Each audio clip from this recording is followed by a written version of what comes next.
Hi! This is Revathi. Welcome to అందమైన కథల బొతరిల్లు. వీడియోస్‌కి లైక్స్, కామెంట్స్, షేర్ చేస్తున్న మిత్రులకి నా హృదయపూర్వక ధన్యవాదాలు. ఇక కథలోకి వెళ్తే 'ప్రేమ మనసులు' ఎపిసోడ్ నంబర్ 14. లాస్య తన వయ్యారాలతో రేణు వైపు ఓరగా చూస్తూ అశోక్ ఛాంబర్ డోర్ దగ్గరికి వెళ్ళి మే ఐ కమింగ్ బాస్ అంటుంది. అశోక్ ఫైల్స్ చెక్ చేస్తూ కమింగ్ అంటాడు. లాస్య లోపలికొచ్చి సారీ బాస్, మీకు ఆ రోజే సారీ చెప్పాలనుకున్నాను కానీ కుదరలేదు అంటుంది. దేనికి సారీ అంటాడు అశోక్. మీరు మా బాస్ అని తెలియక మీతో నేను ఎన్నోసార్లు అమర్యాదగా ప్రవర్తించాను. నన్ను క్షమించండి అంటుంది లాస్య. నేను ఆ విషయాలని అప్పుడే వదిలేశాను. నువ్వు కూడా వదిలేసి, మనం చేయబోయే ప్రాజెక్ట్ మీద కాన్సంట్రేషన్ చేస్తే మంచిది అనుకుంటూ ల్యాండ్ ఫోన్ నుంచి రేణుకి కాల్ చేసి, రేణు ఒకసారి నా ఛాంబర్‌లోకి రా అంటాడు. ఓకే బాస్ అని రేణు ఫోన్ పెట్టేసి డోర్ దగ్గరికి వచ్చి, మే ఐ కమింగ్ బాస్ అని పర్మిషన్ అడుగుతుంది. కమింగ్ అంటాడు అశోక్.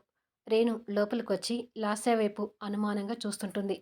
అశోక్ రేణుకి ఫైల్ ఇస్తూ, కమిట్మెంట్ పెట్టుకున్న ప్రాజెక్ట్ చాలా ముఖ్యమైనది. ఆ ప్రాజెక్ట్ పూర్తి బాధ్యతల్ని మీ ఇద్దరికి అప్పజెప్తున్నాను. వర్క్ విషయంలో మీ ఇద్దరిలో ఎవరు నిర్లక్ష్యంగా ఉన్నా నేను సహించను. ఈ ప్రాజెక్ట్ గురించి మిగతా స్టాఫ్ కూడా ఇన్ఫర్మేషన్ ఇవ్వండి. ముందు ప్రాజెక్ట్‌కి సంబంధించిన పూర్తి డీటెయిల్స్ నాకు మెయిల్ చేయండి. ఇంకా మీకు ప్రాజెక్ట్ గురించి డౌట్స్ ఉంటే టైం వేస్ట్ చేసుకోకుండా నన్ను అడగండి. అండర్‌స్టాండ్ అంటాడు చైర్మన్ హోదాలో ఇద్దరిని సీరియస్‌గా చూస్తూ. యెస్ బాస్ అంటారు ఇద్దరు. నౌ యూ కెన్ గో అంటాడు. ఓకే బాస్ అని ఇద్దరూ వెళ్తారు. లాస్య బయటకొచ్చి తన చైర్ దగ్గరకొచ్చి కూర్చొని, ఇదేంటి బాస్ పద్ధతి ఇలా ఉంది? ఇంత స్ట్రిక్ట్‌గా వ్యవహరిస్తున్నాడేంటి? నా విషయం పక్కన పెడితే ప్రేమిస్తున్న రేణుతో కూడా ఏదో పరాయి వాళ్ళతో మాట్లాడినట్టుగా మాట్లాడుతున్నాడు. ఇక నన్నేం పట్టించుకుంటాడు? అసలు బాస్ మాటలకి రేణు రియాక్షన్ ఎలా ఉంది? అనుకుంటూ రేణు వైపు తొంగి చూస్తుంది. రేణు సీరియస్‌గా వర్క్ చేసుకుంటూ అశోక్‌కి ఫోన్ చేసి, మీకు మెయిల్ పంపించాను బాస్, ఒకసారి చెక్ చేసుకోండి బాస్ అంటుంది. ఓకే అని అశోక్ ఫోన్ పెట్టేస్తాడు. లాస్య రేణుని చూసి ఆశ్చర్యపోతూ, బాబోయ్! వీళ్ళు నిజంగా ప్రేమికులేనా అనిపిస్తుంది. అయినా బాస్‌ని నా వైపుకి తిప్పుకోవడానికి నా ప్రయత్నం నేను చేయాలి అని అనుకుంటుంది.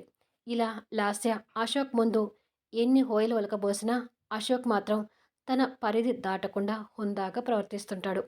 ఇక లాస్యాకి విసుగొచ్చి, "హ్మ్. ఇక లాభం లేదు.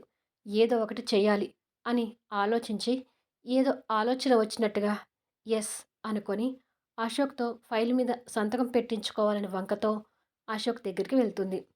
అప్పటికే అశోక్ టేబుల్ మీద ఫైల్ పెట్టుకొని, టేబుల్ మీదకి కాస్త బెండ్ అయినట్టుగా నిలబడి, పక్కన నిలబడ్డ రేణుకి సీరియస్‌గా ప్రాజెక్ట్ గురించి డౌట్స్‌ని క్లియర్ చేస్తుంటాడు. ఓకే బాస్ అంటూ రేణు కూడా అశోక్ చెప్పిన వాటిని శ్రద్ధగా వింటూ ఉంటుంది. మే ఐ కమింగ్ బాస్ అంటూ లాస్య గొంతు వినపడుతుంది. కమింగ్ లాస్య అంటాడు. లాస్య అశోక్కి మరో పక్కకు వచ్చి నిలబడుతుంది.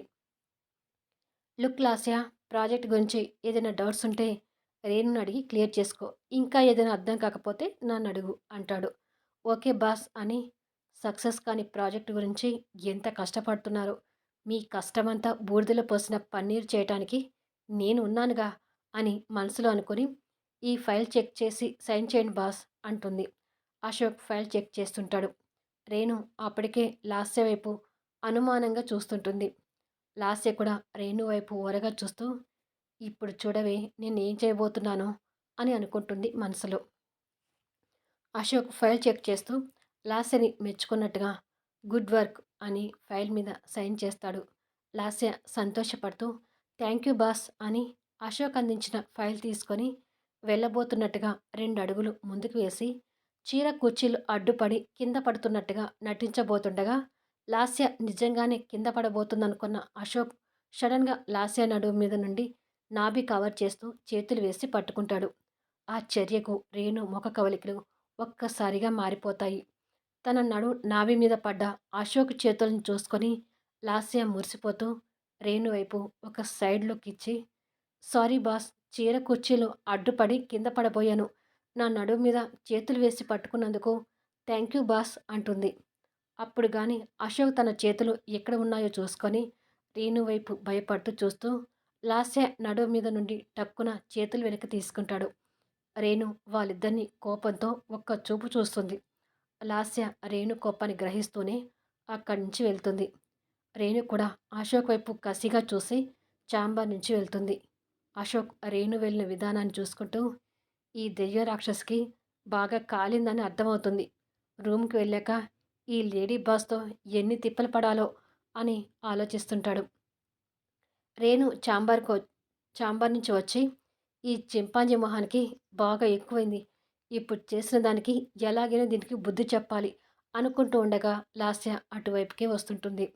అది చూసి రేణు వస్తున్నావు కదా, రా నీ సంగతి చెప్తాను అనుకుంటూ వర్క్ చేసుకున్నట్టుగా చైర్‌లో కూర్చొని లాస్య దగ్గరికి రావడాన్ని గమనిస్తుంటుంది. లాస్య అంతే ఓరగా రేణు వైపు చూస్తూ రేణుని దాటుకొని వెళ్ళబోతుండగా రేణు సడన్‌గా లాస్య వచ్చే దారికి కాలడ్డు పెడుతుంది.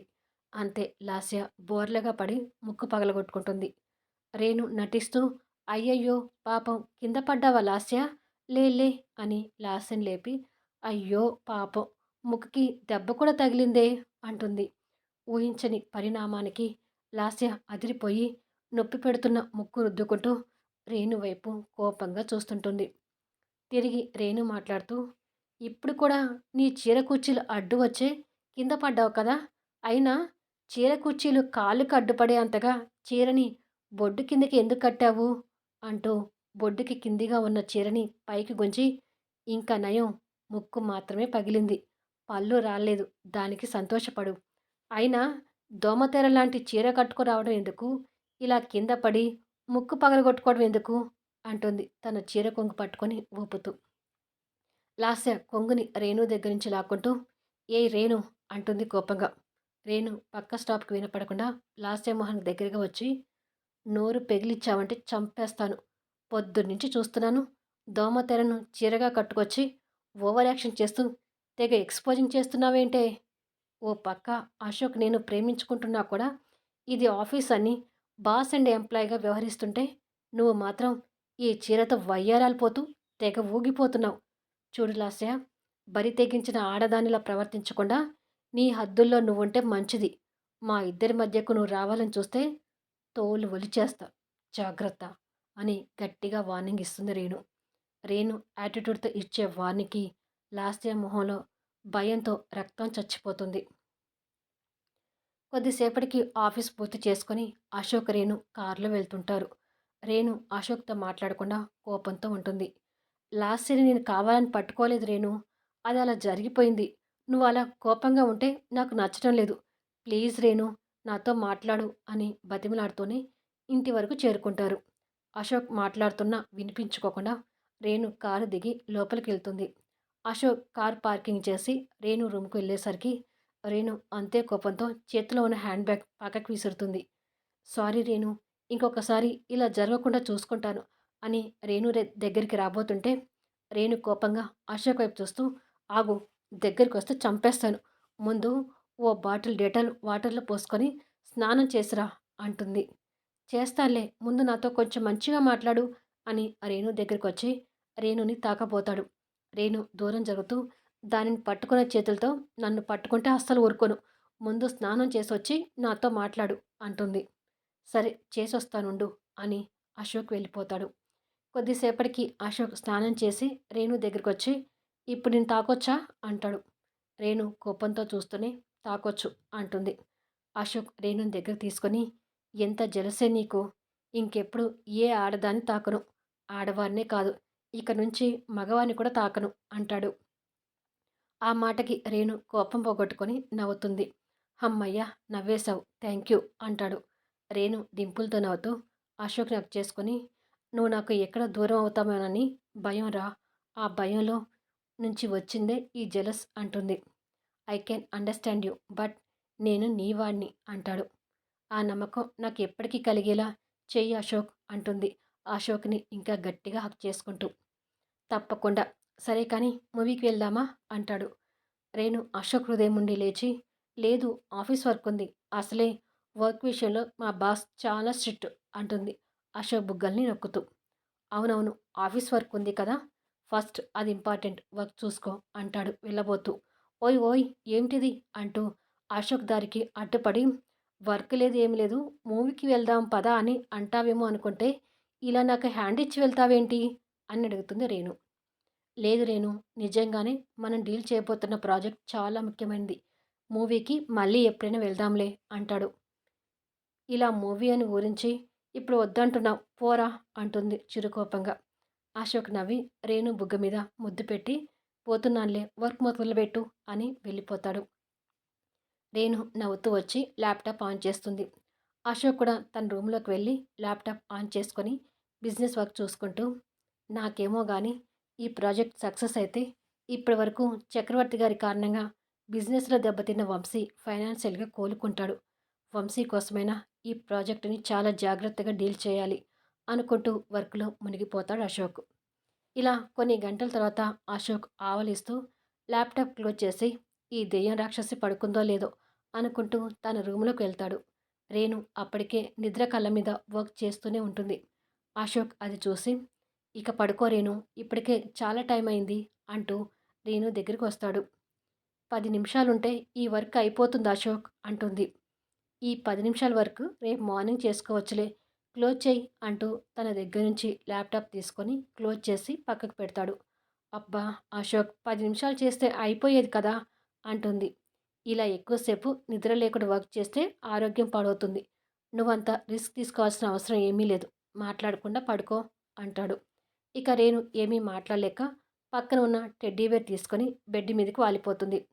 రేణుకి బ్లాంకెట్ కప్పి ప్రేమగా తల నిమురుతూ గుడ్ నైట్ అంటాడు.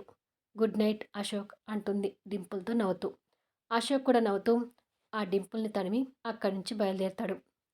కొన్ని నిమిషాలకు అశోక్ కూడా బెడ్ మీద పడుకొని నిద్రపోవడానికి రెడీ అయి గుడిలో భారతిని చూసిన క్షణాలని, ఆ తర్వాత ఇంటి దగ్గర చక్రవర్తి గారితో మాట్లాడిన క్షణాలని గుర్తు చేసుకొని నిద్రపోతాడు. దయచేసి ఛానల్ నుంచి వెళ్ళిపోయే ముందు లైక్స్ ఇవ్వండి, కామెంట్ షేర్ చేయండి. మళ్ళీ నెక్స్ట్ అప్డేట్లో కలుద్దాం.